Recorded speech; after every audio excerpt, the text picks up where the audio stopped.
고린도전서 5장 7절 말씀 다 같이 한 목소리로 합독하시고 오늘은 누룩과 교훈이라는 제목으로 말씀 인도하겠습니다. 너희는 누룩 없는 자인데 새 덩어리가 되기 위하여 묵은 누룩을 내어 버리라. 우리의 유월절 양 곧 그리스도께서 희생이 되셨느니라. 아멘. 이 고린도 교회 5장 7절이 나온 배경을 잠깐 설명하자면 사도 바울이 1년 6개월 동안 고린도에 유하면서 거기서 고린도 교회를 세웠습니다. 그리고 사도 바울은 다시 다른 지역에 가서 복음을 전하고 있었는데 고린도 교회에 소식이 들렸는데 그 소식은 고린도 교회 안에 분쟁이 있다는 그런 소식이었습니다. 그래서 사도 바울은 에베소라는 지역에서 고린도 성도들에게 편지를 쓴 것이 이 고린도 교회인데요. 이 고린도 교회는 어린아이 교회입니다. 그래서 그들에게 있어서 가장 큰 지금 결함이 나오게 되는데 그 결함은 분쟁입니다. 분쟁은 하나였다가 둘로 나눠지는 것 혹은 셋 넷으로 나눠지는 것을 분쟁이라고 얘기하죠. 그래서 사도 바울이 떠나고 나서 고린도 교회에 있는 사람들에게 파당이 나눠진 거예요. 그 교회에 파당이 나누어져서 누구파 해가지고 자기들끼리만 모여서 다른 사람들을 업신여기고 다른 사람 위에 올라가서 군림하려고 하는 왕노릇하는 일들이 발생하게 되어진 것입니다. 그때 사도 바울이 에베소 지역에 가서 거기서 편지를 쓴 것이 고린도 전서인데 이 고린도 전서 다시 5장 7절 한번 다시 가볼게요. 너희는 누룩 없는 자인데 새 덩어리가 되기 위하여 묵은 누룩을 내어버리라. 우리 유월절 양 곧 그리스도께서 희생이 되셨느니라 라고 말씀하고 계시죠. 그래서 사도 바울은 고린도 교회 성도들한테 구약의 어떤 절기를 비유하냐면 유월절을 비유하고 있습니다. 유월절. 그래서 유월절이라는 것은 넘어가다라는 뜻인데 이 유월절을 왜 굳이 고린도 교회 성도들한테 말을 하느냐? 그 앞에 답이 나오죠. 너희는 누룩 없는 자라고 얘기하고 있습니다. 누룩 없는 자인데 그렇게 얘기하고 있죠. 고린도 교회 성도들은 바울이 봤을 때 누룩 없는 자들인데 새 덩어리가 되기 위하여 묵은 누룩을 내어버려라. 그러니까 고린도 교회 성도들은 누룩이 없는 자인데 어느 순간 누룩이 생겼다는 거죠. 거기에 누룩꽃이 핀 거예요. 누룩꽃이 폈다. 왜 제가 꽃이라고 얘기하냐면 여러분들 누룩이라는 것은 곰팡이입니다. 곰팡이가 어디에 이렇게 안착해가지고 오래되면 거기에 하나가 있던 곰팡이가 두세 개로 막 번식되죠. 그래가지고 나중에 꽃이 펴요. 이게 꽃이 핀 게 아니고 이 곰팡이가 창궐한 것을 꽃이 폈다고 얘기해요. 그래서 우리가 매주 같은 거 쓸 때도 보면 매주 덩어리가 그냥 그대로 있는데 거기 곰팡이균이 하나 둘씩 증식되면서 거기에 꽃이 핀 것처럼 그냥 퍼렇게 되죠. 그것을 꽃이 폈다고 얘기하는 것입니다. 그래서 이 지금 고린도 교회 성도들의 지금 상태를 누룩으로 비유하고 있는데 고린도 교회 성도들은 누룩이 없는 무교병적인 상태예요. 왜 무교병이라고 얘기하면 덩어리라는 것 때문에 그런 겁니다. 덩어리는 단체를 얘기하는데 이것을 떡덩어리로 비유한 겁니다. 그래서 너희 고린도 교회 너희 성도들은 단체인데 덩어리인데 그 덩어리에 누룩이 원래 없었는데 어느 때 보니까 묵은 누룩이 있구나. 그러니까 그 누룩을 내어버려라. 왜냐? 예수님은 유월절 양 그리스도께서 희생이 되셨기 때문에 그 희생, 예수 그리스도의 십자가에 죽고 살아난 그 희생이 너희에게는 누룩이 더 이상 그 희생 때문에 있으면 안 된다 그런 얘기예요. 그럼 누룩이 과연 뭔가? 누룩이 뭔데 예수님께서 사도 바울을 통해서 이런 말씀을 하시는가 한번 살펴보겠습니다. 유월절의 무교병의 규례를 보면 무교병이라는 것은 무슨 뜻일까요? 누룩 없는 떡을 무교병이라고 얘기합니다. 그래서 구약시대 때에는 출애굽 때 이스라엘 백성들이 무교병을 먹었죠. 무교병을. 왜 무교병을 먹었을까요? 원래 유교병이 맛있어요? 무교병이 맛있어요? 그거 잘 모르시는 분은 카톨릭 그 구교 그 카톨릭에 가면 신부님들이 성찬식을 한다고 해가지고 요만한 떡덩어리 하나 주죠. 그게 무교병이에요. 그게 누룩 없는 떡이에요. 근데 그거 먹으면 맛있어요? 맛없어요? 제가 호기심이 강해가지고 예전에 한번 그걸 먹었어요. 근데 맛이 하나도 없더라고요. 저는 궁금하면 다 해봐요. 그래서 저는 개신교인데도 불구하고 어디 카톨릭에서 결혼식 했는데 거기에서 이 성찬식을 하더라고요. 그래서 궁금해가지고 목사인데도 불구하고 거기서 무교복을 먹은 적이 있습니다. 근데 그걸 먹으니까 굉장히 맛이 없더라고요. 이 발효되지 않은 떡이니까 얼마나 맛이 없어요. 근데 왜 무교병을 먹었을까요? 출애굽 때에는 급히 나가야 되기 때문에 그것이 발효되기까지 기다릴 수가 없었던 거예요. 그래서 아주 급하게 먹어야 되기 때문에 무교병을 먹으라고 그랬던 것이죠. 그리고 또 하나 있죠. 출애굽 때에 또 어린 양의 피와 그 다음에 어린 양의 살을 먹었던 것이죠.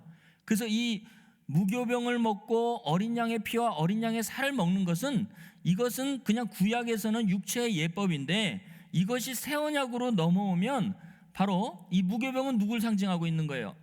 그렇죠. 죄와 사망이 없는 예수 그리스도를 우리가 떡으로 먹는 것이고, 그리고 어린 양의 살과 피가 우리 속에 있다는 것은 예수 그리스도의 생명이 우리 안에 있다는 것을 얘기해 주고 있는 것입니다. 그래서 예수님의 살과 피, 한마디로 얘기해서 무교병과 그 다음에 어린 양의 피로 상징하고 있는 것입니다. 그래서 새 언약에서는 이게 바로 예수 그리스도와 연결이 되는 거예요. 그래서 이 고린도 교회 이 성도들은 이방인이었지만, 고린도전서 1장 2절 보겠습니다. 고린도전서 1장 2절을 보면 이 사람들은 출애굽 당시에 유대인들처럼 출애굽한 적이 없어요. 근데 예수님께서는 이렇게 얘기하고 있어요. 고린도에 있는 하나님의 교회 곧 그리스도 예수 안에서 거룩하여지고 성도라 부르심을 입은 자들과, 그렇게 얘기하고 있어요. 무슨 얘기냐? 예수 그리스도 안에서 거룩하여졌다는 것은 그분의 살과 피가 말씀으로 그들에게 들어갔기 때문에 그들은 예수님의 무교병과 그 다음에 예수 그리스도의 어린 양의 살과 피를 먹은 사람들로서 그들을 거룩하다, 그리고 뭐가 없다? 누룩이 없다라고 얘기하고 있는 것입니다. 그래서 누룩이라는 것은 사실은 죄를 얘기하고 있어요.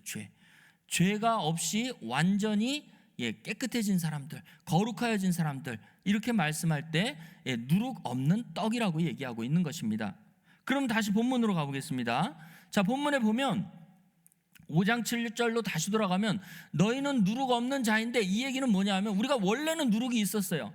부정모일에 의해서 부모로부터 출생할 때에는 죄와 사망 가운데 출생했고, 우리 속에 공중권세 잡은 사탄의 영이 있는 상태로 태어났는데, 예수 그리스도 안에 고린도전서 1장 2절처럼 주님 안에서 거룩하여졌을 때에 우리 속에 죄를 완전히 사함을 받고 나서 우리는 누룩 없는 자가 되어진 사람들이에요. 그래서 여기 고린도 교회 성도들을 5장 7절에 너희는 누룩 없는 자다. 왜냐하면 그리스도의 살과 피가 역사에서 누룩 없는 완전한 자로 의인으로 만들어 주신 것이죠. 우리의 공로로 된 것이 아니에요. 이걸 칭의라고 얘기하고 있는 것입니다. 칭의된 사람들인데 어느 순간 그 사람들의 무리 속에 뭐가 있어요? 묵은 누룩이 발생되어졌다는 것입니다. 그래서 그 묵은 누룩을 내어버려라, 그렇게 얘기하고 있는 것이죠. 이 묵은 누룩을 그냥 두면 계속 번져나가서 온 덩어리가 누룩판이 되어진다는 것입니다. 다시 말해서 죄가 모든 고린도 교회 성도들에게 전부 다 영향을 미치게 되어진다는 것입니다. 죄가 없는 사람으로 예수님께서 만들어 주셨는데도 불구하고 묵은 누룩이 또 그들을 완전하게 그들 속에 자리 잡을 수 있다고 경고하시는 것입니다. 그러면 고린도 교회 안에서, 고린도 전서 안에서 그러한 행태가 어떻게 정확히 만들어지고 그런 것들이 어떠한 모양으로 나타나졌는지를 한번 같이 살펴보겠습니다. 고린도전서 4장 6절부터 8절 말씀까지 한번 보겠습니다. 누룩이 어떻게 덩어리 속에서 만들어져 가지고 거기 있는 모든 사람들을 어떻게 그 사람들을 그 누룩이 지금 지배하고 악한 쪽으로 그 사람들을 몰고 갔는지 한번 고린도전서 4장 6절부터 8절 말씀 보겠습니다. 형제들아, 내가 너희를 위하여 이 일에 나와 아볼로를 가지고 본을 보였으니 이는 너희로 하여금 기록한 말씀 밖에 넘어가지 말라 한 것을 우리에게 배워 서로 대적하여 교만한 마음을 먹지 말게 하려 함이니라. 무슨 얘기냐면 사도 바울이 고린도 교회를 떠나서 다른 지역에 복음을 전하고 나서 고린도 교회 안에서 말씀을 먼저 배운 사람들이 파당을 지었다고 그랬죠. 파당을 지었습니다. 근데 그 사람들이 자기들끼리만 분쟁한 것이 아니고 말씀을 전한 바울까지도 업신여겼어요. 그래서 여기 이런 내용이 나오는 거예요. 기록한 말씀 밖에 넘어가 버린 거예요. 바울이 전한 말 이상으로 넘어가 버려서 어떻게 됐어요? 서로 대적하고 교만한 마음을 먹어서 누가 크냐가 발생되어진 거 있다는 것입니다. 예수님의 제자들 속에서도 누가 크냐가 막 나왔죠.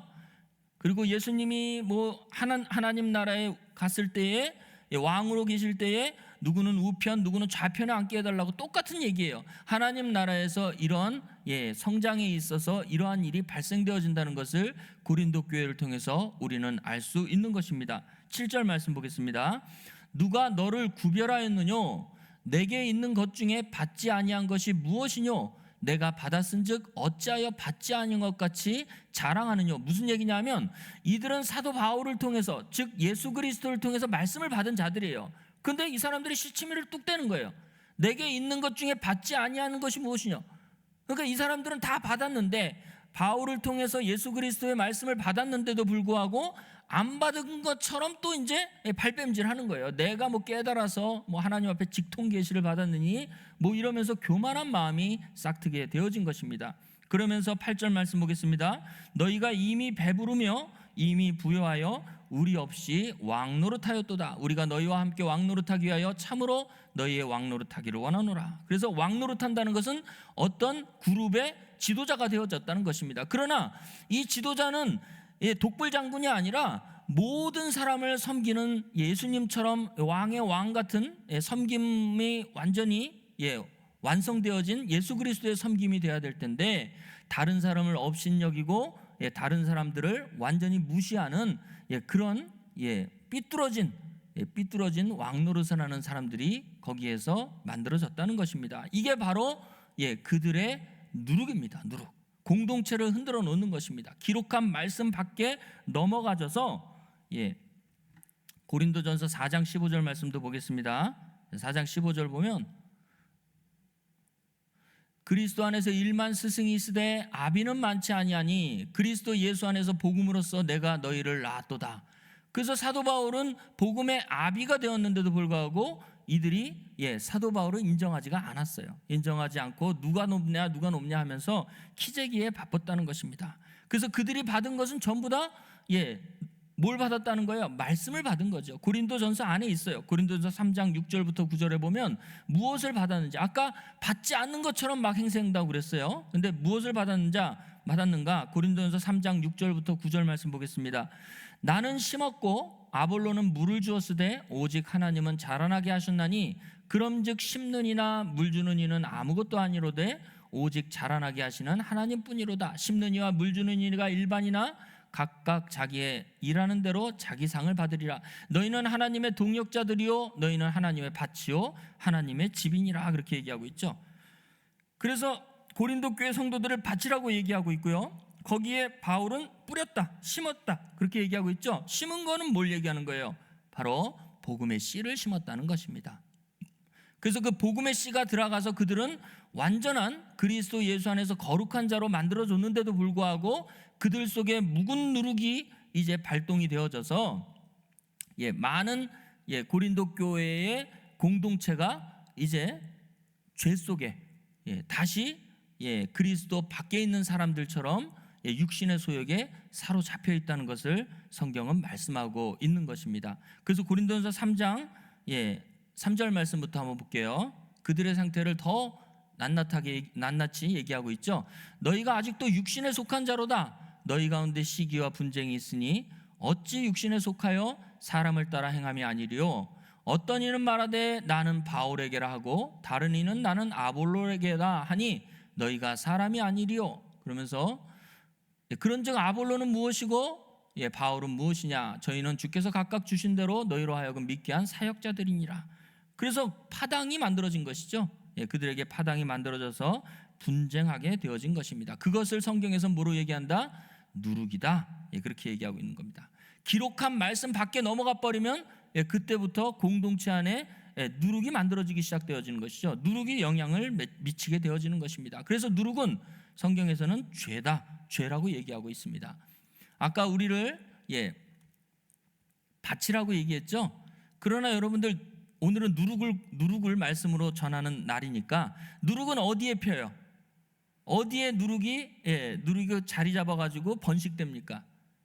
떡이죠, 떡. 근데 이제 한국적으로는 떡이라고 얘기하는데, 이 지금 성경 자체는 동양권이 아니죠. 서양권에 써져 있는 거고, 사실은 떡이 아니고 빵입니다. 떡에 누룩이 피지는 않죠.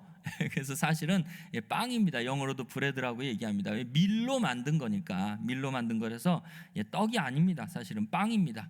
그래서 이 빵 속에 누룩이 폈다는 것을 뭘로 얘기하느냐? 사람의 마음 속에 죄가 들어갔다는 것을 누룩이 폈다고 얘기하는 것이에요. 그래서 성경에서는 우리 모든 사람들 한 사람 한 사람을 빵이라고 얘기합니다. 시편 53편 4절 말씀 볼까요? 시편 53편 4절을 보면,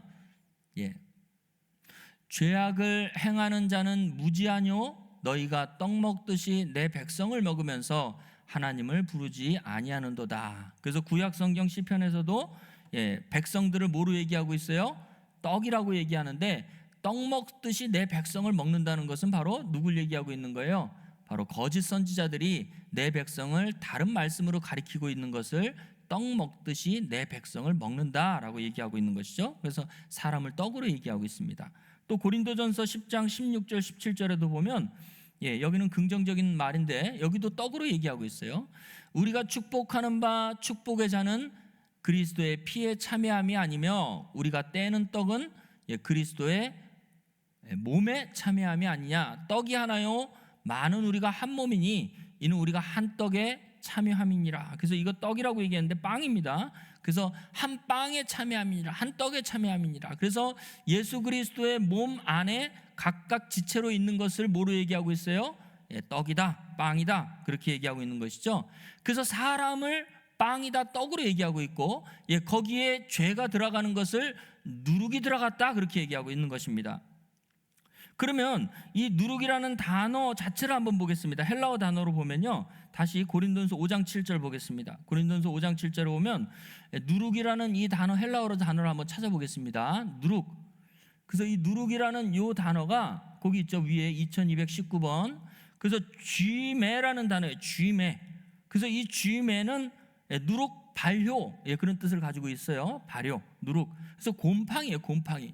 푸른 곰팡이라고 얘기하는데, 이 곰팡이를 누룩이라고 얘기합니다. 그게 어디에 기생해가지고 그 기생되어진 이것을, 이 덩어리를 변화시키죠.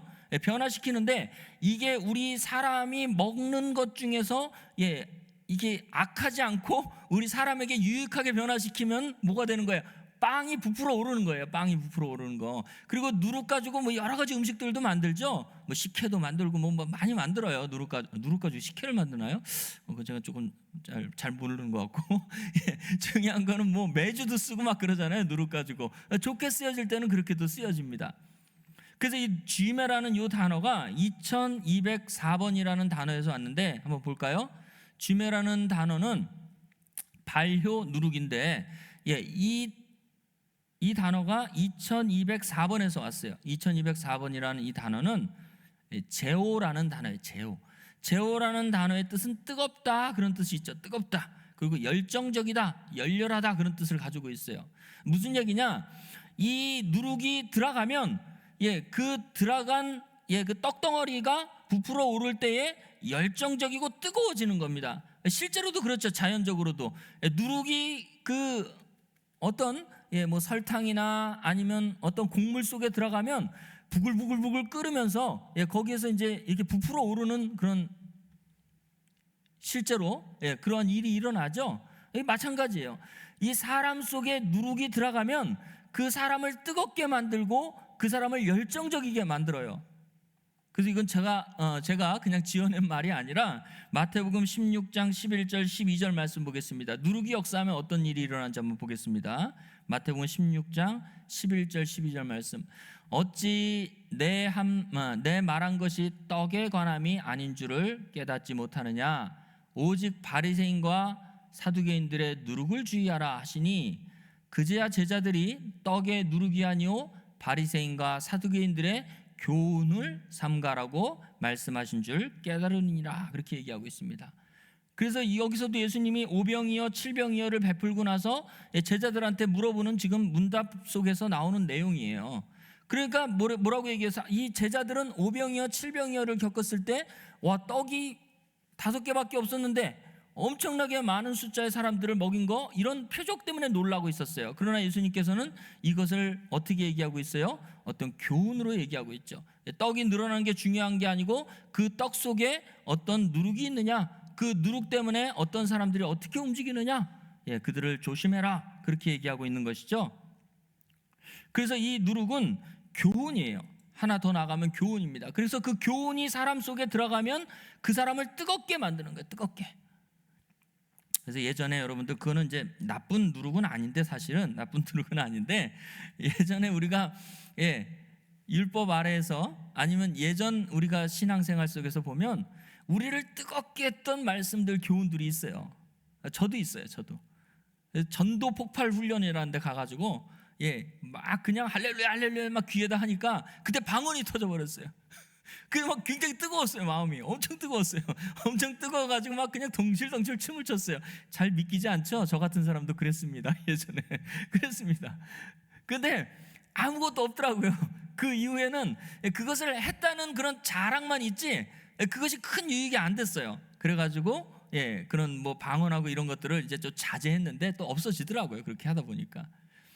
그래서 어떤 나의 감정을 막 솟구쳐가지고 막 뜨겁게 했을 때가 있어요. 여러분들 그런 거 다 있어요. 찬양을 부를 때에도 그런 것이 여러분들한테 느껴지죠.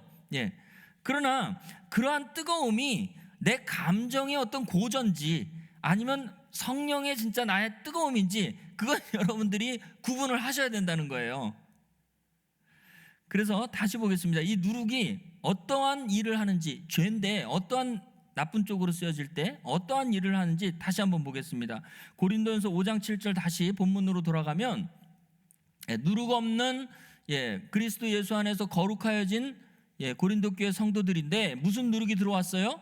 너희는 누룩 없는 자인데 새 덩어리가 되기 위하여 묵은 누룩을 내어버려라, 그렇게 얘기하고 있죠. 묵은 누룩. 그래서 뭐가 하나 붙었어요. 묵은 누룩이다, 그렇게 얘기하고 있습니다. 누룩인데 묵은 누룩이래요. 그럼 이 묵은이라는 단어를 한번 헬라어로 한번 볼까요? 묵은이라는 단어가 부정적으로 쓰여질 때는 이렇게 쓰여집니다. 그래서 원형이 팔라이오스라는 이 단어인데, 이 팔라이오스라는 단어가 무슨 뜻을 가지고 있어요? 부정적으로 쓰여질 때에는 옛것이로 쓰여졌죠. 그리고 낡은 그런 뜻으로 쓰여져 있습니다. 부정적으로 쓰여질 때는 그러면 어떠한 성경 구절에 어떻게 이 팔라이오스가 쓰여졌는지 한번 살펴보겠습니다. 로마서 6장 6절 말씀 보겠습니다. 로마서 6장 6절에 보면 묵은 누룩이 들어가면 이런 사람으로 다시 돌아가요. 로마서 6장 6절 보겠습니다. 우리가 알거니와 우리 옛사람이 예수와 함께 십자가에 못 박힌 것은 죄의 몸이멸하여 우리가 다시는 죄에게 종노릇하지 아니하려 함이니, 그런데 나오죠. 근데 여기 뭐가 팔라이오스냐면 옛이라는 이 단어예요. 이 묵은이라는 뜻과 똑같은 단어예요. 그래서 우리 옛사람, 묵은 사람, 우리 옛사람의 그 상태가 여기 나오죠. 옛사람은 뭐예요? 보니까 죄의 몸을 가지고 있고, 그렇죠? 그리고 죄에게 종노릇하고 있는 이 사람입니다. 그래서 묵은 누룩이 우리 속에서 역사하게 되면 우리가 다시 어디로 돌아가는 거예요? 죄에게 종노릇하고 그 다음에 죄의 몸을 가지고 있는 사람처럼 우리가 생각하고 산다는 것입니다. 하나 더 찾아보겠습니다. 마태복음 9장 17절 말씀 보겠습니다. 마태복음 9장 17절 말씀 보면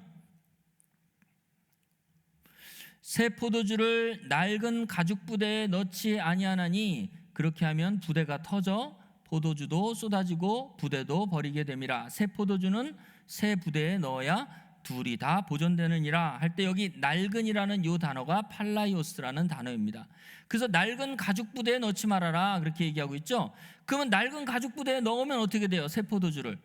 그러면 부대도 터지고 포도주도 쏟아지는 역사가 일어나게 되어지는 것이죠. 그래서 여기 나오는 이 새 포도주는 뭘 얘기하고 있는가요? 바로 예수 그리스도의 복음을 얘기하고 있는 거죠. 예수 그리스도의 말씀을 얘기하고 있는데, 낡은 가죽 부대는 뭘 얘기하고 있는 걸까요? 바로 옛사람의 마음을 얘기하고 있는 겁니다. 즉 옛사람의 마음을 가지고 예수 그리스도의 복음을 들었을 때에는 부대가 터져버린다는 거예요. 받아들일 수가 없어요. 예수 그리스도의 생명의 말씀을 받아들일 수가 없기 때문에 우리가 새 부대로 바뀌어져야 된다는 것을 성경은 말씀하고 있는 것이죠. 그러면 반대로 새 부대에 그렇죠? 옛 복음을 집어넣게 되면 어떻게 될까요? 새 부대에 옛 포도주를 집어넣게 되면 어떻게 돼요? 그래서 그런 것도 여러분들이 생각을 해야 돼요. 그래서 여러분들 한번 예수님이 어떻게 이겼는지 한번 보겠습니다. 그거는 찾지 않아도 되겠죠. 예수님께서 밥티스마 요한한테 세례를 받고 광야에서 마귀에게 시험을 받을 때에 마귀가 세 가지 시험을 했어요. 돌이 떡덩이가 되게 하라, 뛰어내려라, 사탄에게 절하라 하는 그런 말을 했죠. 그럼 그 말이 예수님의 귀에 들어갔어요. 분명히 귀에 들어갔어요. 근데 예수님의 마음에 그게 자리 잡았어요? 자리 잡지를 않으셨죠. 그래서 그 말이 역사가 일어나지 않았던 거예요. 무슨 얘기냐? 여러분들이 이 땅을 살아가는 동안은 이 묵은 누룩 같은 다른 복음이 여러분들 귀 속에 들어갈 수는 있어요. 그러나 우리 마음 속에 자리 잡을 수가 없는 거예요. 여러분들은 새 부대가 되어졌기 때문에 우리를 다시 옛사람으로 돌아가게 하는, 죄의 습성으로 돌아가게 하는 그런 악하고 묵은 누룩이 우리 속에 역사할 수 없는 것입니다. 그래서 여러분들을 요한일서 5장 18절에 보면 순간적으로는 그렇게 될 수 있지만 결과적으로는, 종국적으로는 우리를 승리케 하시는 분이 계시기 때문에 우리는 안전히 보호받을 수 있는 것이죠. 하나님께로서 난 자마다 범죄치 아니하는 줄 우리가 아노라. 하나님께로서 나신 자가 저를 지키심에 악한 자가 저를 만지지도 못하느니라. 그렇게 얘기하고 있습니다. 이제 우리는 누가 지켜주고 계세요?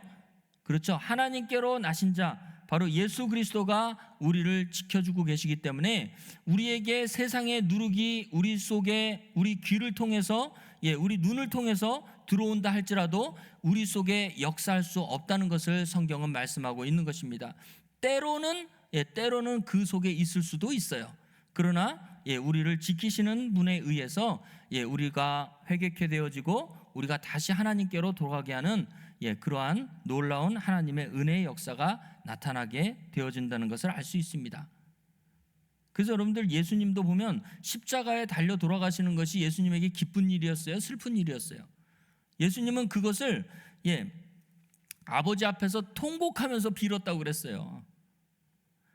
그런데 예수님의 귀에 딱 맞는 소리를 누가 하죠? 마태복음 16장 23절 말씀 보겠습니다. 예수님이 십자가에 못 박혀 죽을 때에 아주 그냥 내가 죽게 되었도다 그러면서 제자들한테 내가 심히 걱정해서 죽게 되었도다 그렇게도 말을 했는데, 딱 맞춰서 누가 얘기해요? 예수께서 돌이키시며 베드로에게 이르시되 사탄아 내 뒤로 물러가라. 너는 나를 넘어지게 하는 자로다. 내가 하나님의 일을 생각지 아니하고 도리어 사람의 일을 생각하는도다 하시고, 그렇게 얘기하고 있죠. 무슨 말을 했기에? 한 절 더 위로 올라가 보겠습니다. 자, 베드로가 예수를 붙들고 가나요 가로되 주여 그리 마옵소서. 이 일이 결코 주에게 미치지 아니하리이다. 예수님께서 십자가에 못 박혀 죽는다는 말을 했을 때 베드로는 뭐라고 그랬어요? 그리 마옵소서. 이 일이 결코 주에게 미치지 아니하리이다. 그렇게 얘기했죠. 예수님 마음속에 뭘 집어넣은 거예요? 지금 누룩을 집어넣고 있는 거예요. 그때 예수님 뭐라고 그랬어요? 사탄아 물러가라 그렇게 얘기하고 있죠. 지금 누구한테 조종당하고 있는 거예요? 베드로는. 그렇죠. 사탄에게 조종당하고 있기 때문에 사탄아 물러가라 그렇게 얘기하고 있습니다.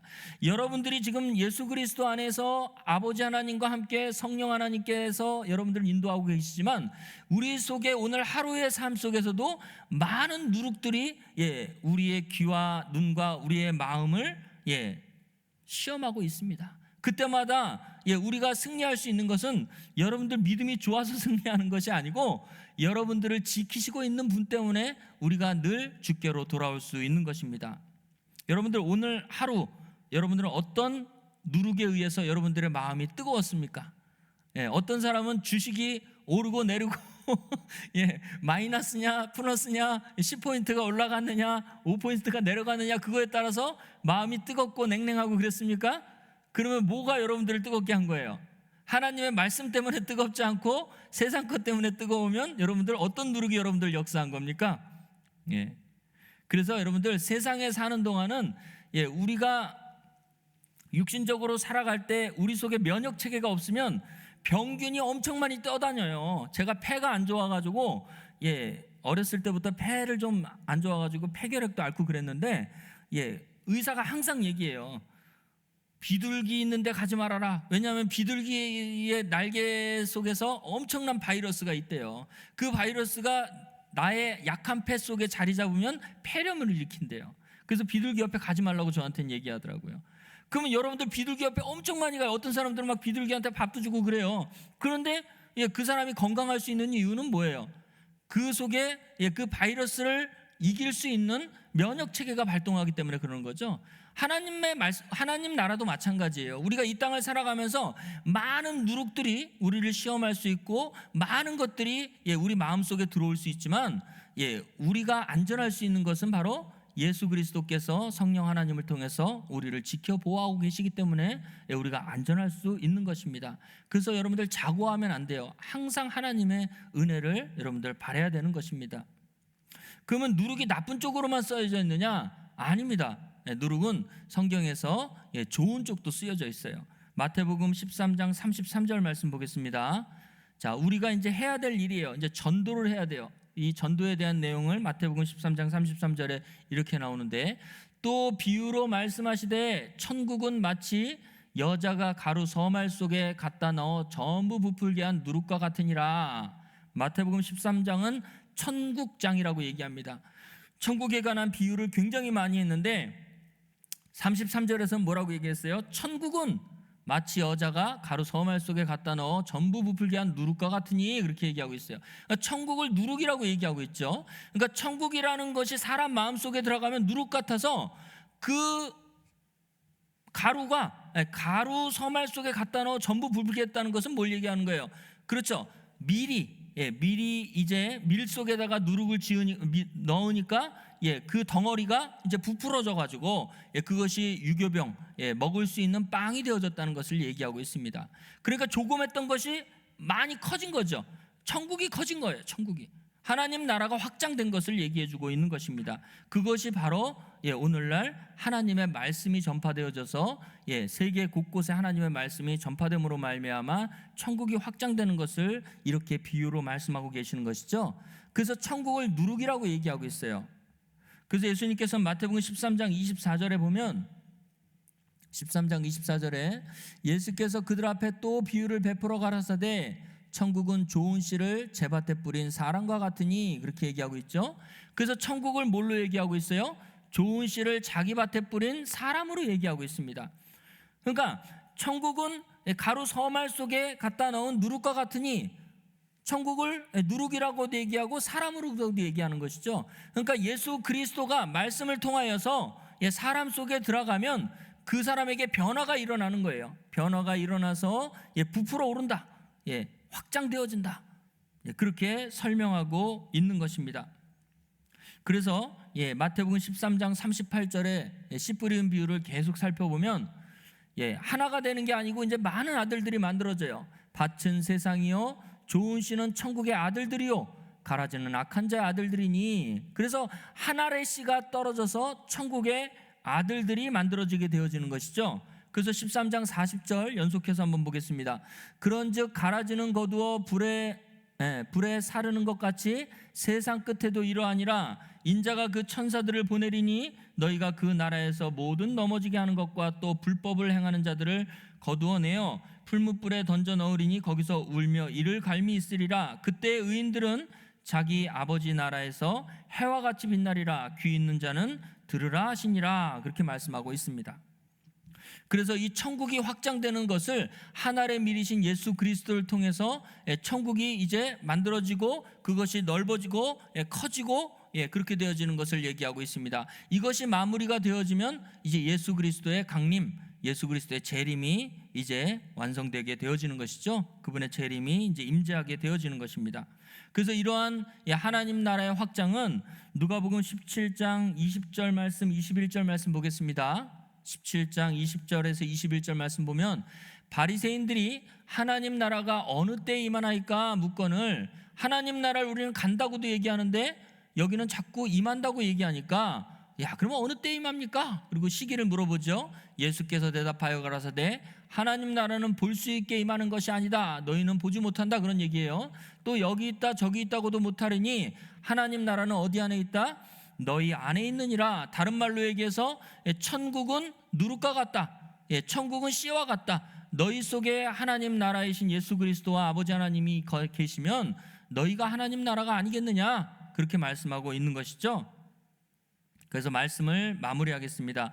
아까 이 누룩이라는 헬라어 단어가 뭐라고 그랬어요? 쥐메라는 단어인데 이 쥐메라는 단어는 무슨 단어에서 왔다고 그랬어요? 제오라는 단어에서 왔습니다. 제오는 뜨겁다, 열정적이다, 그런 뜻을 가지고 있죠.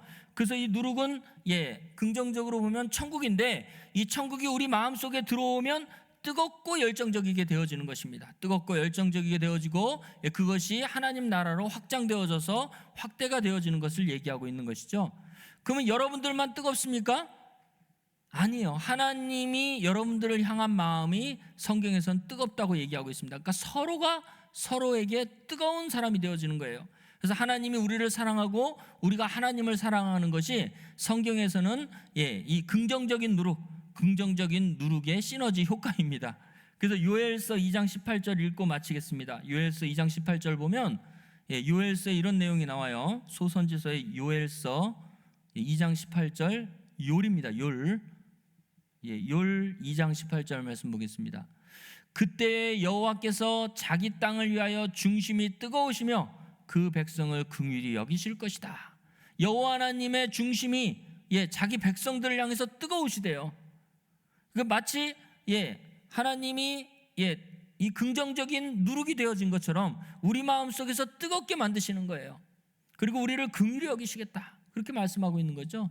그래서 요엘서는 사실은 좀 비참한 내용이에요. 요엘서의 전반부는 메뚜기를 동원해가지고 막 사람들을 멸망시키는 광경이고 그 후반부에는 이 마지막 때의 경고예요. 심판에 관한 내용인데 하나님은 하나님의 백성들이 멸망하면 안 되니까 그 멸망받을 백성들을 향해서 그 중심이 뜨거우시다, 그런 얘기예요. 뜨거우시다. 하나님의 자녀들이 심판을 받으면 안 되기 때문에 하나님은 늘 뜨거우시다. 우리를 향해서 뜨거우시고 우리의 존재 자체를 하나님은 중요하게 생각하기 때문에 하나님의 자녀들을 향해서 항상 그 마음이 뜨거우시다는 것을 성경은 말씀하고 계시는 것입니다. 여러분들도 전도할 때 그 사람의 영혼을 위하여서 여러분들 전도하셔야 돼요.